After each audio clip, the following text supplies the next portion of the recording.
I just really hated it, but you had to for like every class for it's like 15 minutes of reading every day. So you just have to make it better. enjoyable. And like if that means like your parents reading to you, but see like that was another thing like it talked about our like learning experiences. My learning experience was that my mom was there to help me learn, and so like my mom would read to me every night, and so that made me enjoy reading. But if like a student hated reading because they didn't understand anything and their parent couldn't read to them, that sucks. Yeah. One of the, I was in I taught a class to help parents, it was called Leave Stuff Out of Kinder, get ready for kindergarten. And one of the tips was like, if you don't know the words or, just make up a story, just having conversations about pictures and just like, it's probably not going to be as beneficial, because you're not going to get the like exact academic language of it, but yeah, just anything is better than nothing in any conversation. Or in developing interest in books.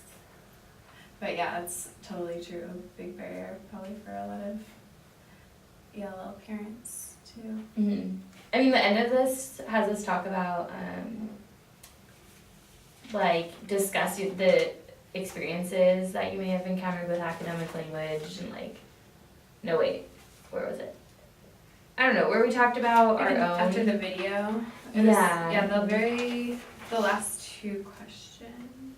And like what kinds of knowledge you might have like from your experiences or whatever, and how she was talking about like, oh, I don't know if she was saying like she had more, the boys in her class had like an easier time learning than, I don't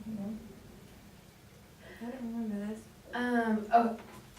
Video? It was a video and like the lady was talking about like her schooling experience and how like these two boys would like come to school and she would have worked really hard and got like a bad grade, and like the guys would have gotten a good grade and sorry Because they had that material in their house. And like their their parents and like just like where like they had encyclopedias but she didn't, and so like the access that she had was just less, and so it was harder for her to like grab that. That just like made me think of like me talking about my experience and like that's a really good so like I had access to my mom as a teacher, like not just only that she speaks well like English well, like she's also a teacher, and then they also got me like a tutor because we could afford that, whereas like a lot of different families can't afford that, and so thinking about all the different and I like grew up in a classroom, so I had like every tool I ever needed, like poster boards and laminators and like all kinds of things like calculators and I don't know. It just made me think of that last one. We were all talking about our different experiences. It made me think, there was a question, when did you feel that you did not have an adequate grasp of the academic language and it hindered you to understand its content? Right now, one of my housemates is in this science class on space, and he tries to explain it to me all of the time and just uses his words that I am so lost. I have no idea what you're talking about because I don't know what that word means or that word, and by the time there's 3 of those in a sentence, like, sorry. I think for a long time I talked about how I felt that way with like math and science, but more math because that was something that I struggled with a lot, and so if I didn't understand like the basics, then like now doing like it would be super hard for me to do pre-calculus or calculus now because I don't have the basics of math like super down, or I don't think I do, and so that just like really hindered me. And now, and also like science is much better, but like if someone was talking about some space or something and use all these crazy words, I would just be not motivated to listen as much. My math class right now, we're doing geometry, and like we just haven't like looked at geometry words in forever, and so our teacher was like trying to teach us and she wasn't going over the vocabulary of everything, and so we were all like extremely lost, and so she was like, how is everyone doing? And everyone was like, we don't remember. what are you even talking about? And like I tried to do my homework and it was like congruent adjacent sides that have like that are bisecting in the middle and are parallel, and it was like, What is? okay, I don't remember what congruent means, or like adjacent is this, right? Or like does like bisecting just mean like that they're crossing? Like, you know, it's just all these different things. It's like I can't learn because I don't know what you're saying. Yeah. It was just like one of those moments where our entire class was just like, That's a really good no, example. I don't know what you're talking about. Yeah. Or in the other day when we went to the thing that we all went to. Okay. And- Typing? Oh my gosh, I was Are just you typing? writing down so many of the words that the keynote speaker was saying.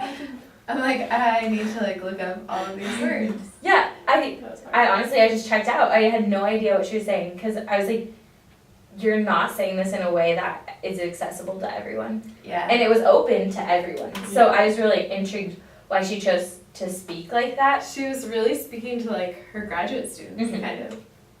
Cause I mean, like I'm pretty interested in that kind of stuff, and so I like knew some of the vocabulary and words and people she was talking about, but yeah, I was like, yeah, writing down a bunch of things like, oh, I'm gonna have to look this up in the dictionary and Google this like whole situation later. Yeah, I bet. Just And to like put ourselves, like think of ELL students in like regular classes, like that's what it sounds like to them, where it's like, why in the world would I listen to you? I have no idea what you're saying. yeah.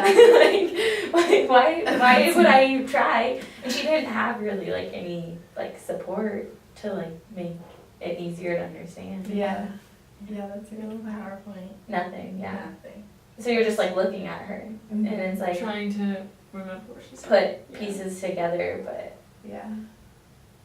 it was interesting. Yeah, it would have been cool if she had like a clip of an Audre Lorde like speaking or saying like her poetry, or Mhm. even pictures of who this person is, or Yeah, they're like, just a general outline of what you're talking about, because I really don't know. It's like, and once you're lost, you're just lost. Mhm. It's like, well, Yeah.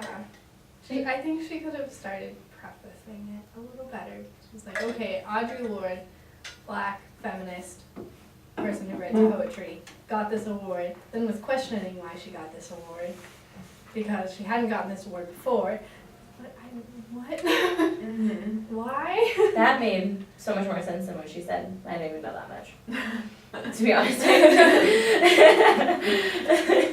that's because Emma didn't say neoliberalism and Yeah, neocolonialism. That's what it was. I was like, I don't know what that means. Yeah, It made me feel I don't stupid. remember what neoliberalism means. I haven't looked it up yet. I'm guessing it means new liberalism. Yeah. That's my guess That's too. kind of as far as I got. And it just kind of makes you feel like you're not smart enough. Okay, it's a term used by scholars and critics in reference to the resurgence of ideas associated with laissez-faire economic liberalism. I don't even know what that So speaking of academic language, Well, laissez-faire is leave like it alone. capitalism, Mhm. basic. Well, kind of, yeah. I mean, not. Yeah.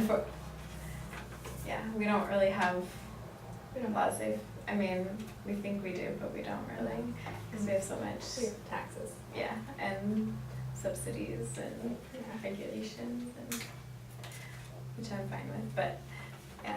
Interesting stuff. It's interesting to think of all of these experiences that you have that are like frustrating, or like you're like, why do I feel so like stupid right now? And then you Yeah. know, then you think of like, oh, that's how some people feel like all the time. How sad is that? Oh. Yeah, because during when Dr. Green was doing the like speaking to us in Swedish for 45 minutes or whatever it was, you know, like it was really interesting, and I don't know, I kind of felt like on the edge of my seat because I was interested in it, but I knew I wouldn't be able to sustain that for a full day, or you know, You'd have to think so much more yeah, throughout the day. because you're translating it, and then you're also taking in the content, and then this is also, you know, somebody with their doctorate teaching us, Right. when, you know, most people who are going to be teaching the LLs only have their undergrad or master's, which is And not always in not ELL. Yeah, exactly. Yep. Ah! Yeah. I don't think my mom, she teaches in, you know, like she barely gets ELL students. That's just like the area that we're in. There's not a lot of ELL students. But I don't know if she would know how to teach to a student who has ELL needs, and she's been teaching third grade for 27 years. Yeah. But because she hasn't been like trained on it, I don't think she would know. Like, You just have to figure it out as why you would go. you know? Why would you know what? Yeah, my mom's best friend is a teacher teaching second grade this year in New Mexico, which is a bilingual state, Mm-hmm. and she doesn't have any ELL training. And like, Oh. that, how can you do that? How can you get through school and not do ELL in New Mexico? I don't know. Yeah. Mm-hmm. Interesting. There's who was it? Maryland that was telling us that some school districts are going to make it like a requirement for new teachers that they hire to be ELL endorsed. She was Really saying good that. idea. Yeah.